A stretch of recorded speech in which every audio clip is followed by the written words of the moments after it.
পরিণতি ভালো হবে না। একটা সিনেমা যেটা একেবারেই পরিবারের সকলকে নিয়ে দেখবার মতন একটি সিনেমা, বনলতা এক্সপ্রেস, তার প্রদর্শনী বন্ধ করে দিয়েছে। গতকালকে আমি এই সিনেমাটি দেখেছি।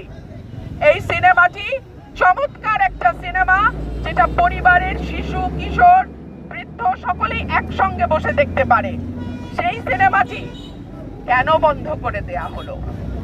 আমি যদি প্রশ্ন করি, যেই রাষ্ট্র 6 বছরের শিশুকে ধর্ষণ আর বলাৎকার থেকে রক্ষা করতে পারে না, যেই রাষ্ট্র 70 বছরের বৃদ্ধাকে ধর্ষণের হাত থেকে রক্ষা করতে পারে না, কোন রকম কোন অন্যায় বন্ধ করতে পারে নাই, সেই রাষ্ট্র কেন সিনেমা বন্ধের মদত দেয়?